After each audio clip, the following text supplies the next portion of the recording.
Good morning. Welcome again to Morning Devotions. Thank you again for our time together. Well, we're recording this during the crusade at Lucena. Great opportunity for us to reach out and touch people with the good news of Jesus Christ. But right now I want to talk to you a little bit about that good news and one of the great roadblocks to it. I'm going to be a little confrontational today, so hold steady and, get your steel-toed shoes out because I might step on toes a little bit. When Jesus went into Samaria, we often think that things are disjointed, that things just happen. But when Jesus went into Samaria, he planted the seeds for the great Samaritan revival that happens in the book of Acts, where tens of thousands, hundreds of thousands of people came to Jesus as their Messiah.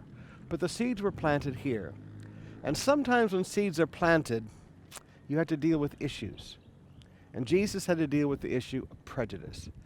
The Jews used to have a saying, and they still have it written in their old ancient text. Thank God I was not born a dog, a woman, or a Samaritan. Samaritans were considered the half-breeds. They were partly Jewish, but they'd been intermarried with other races. They were part of Jeroboam's rebellion. They worshipped in Jeroboam's false temple. So there was a lot of bad things that had happened in the past. And sometimes we forget that problems in the past create prejudices in the present. Let me say that again. Problems in the past create prejudices in the present. So here's Jesus. He's sitting beside the well that his ancestor Jacob had dug. And then he's on land that his ancestor Joseph had received as a gift from his father Jacob. So there's heritage there. It's not just Samaritan land, there's heritage there. And a woman from Samaria came to draw water, and he asked her for a drink. And she said, "Why would you ask me for a drink? My goodness gracious, you're a Jew and I'm a Samaritan." Jews would never speak to a Samaritan. The prejudice of their hearts was so great, they would not even give them the common human courtesy of speaking to them. They treated them with such disdain. But Jesus spoke with the woman. Jesus talked with the woman. Jesus challenged the woman about her sins, and she was very open about it all. But the thing that you begin to find out is when you get over here to the very last verse in that passage, verse 26, Jesus said, "I who speak to you am he." She looked at Jesus and said, "We're looking for the Messiah." Just because she wasn't a Jew didn't mean she wasn't looking for Messiah. That was her spiritual heritage also. And Jesus said, "I am he." She went and brought a whole village to him. But the issue of prejudice had to be conquered.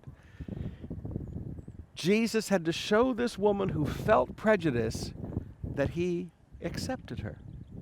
Now, when she felt accepted, she opened her heart. He could teach her. He could confront her sins. She went and brought a whole village. But he had to show her that he accepted her. Now, brothers and sisters, forgive me, but straight talk. There is the most amazing anti-Chinese prejudice growing up within our nation right now. And it's all caused by things of the past. It's all caused by economic concerns. Yes, I understand. There's lots of reasons for it. But as Christians, that's 1 billion people that need the gospel. How can we ever share the gospel with people who feel prejudice from us? I want to challenge you today. Whatever has happened in your past, what is ever happening in your present, let's conquer the prejudice. And let us, as representatives of Christ, make sure people feel accepted. When they feel accepted, we can confront them for their sins. When they feel accepted, we can teach them the Word of God. When they feel accepted, they will go and bring others to hear the message. But the person who feels that they're prejudiced against, they need to be the recipient of acceptance.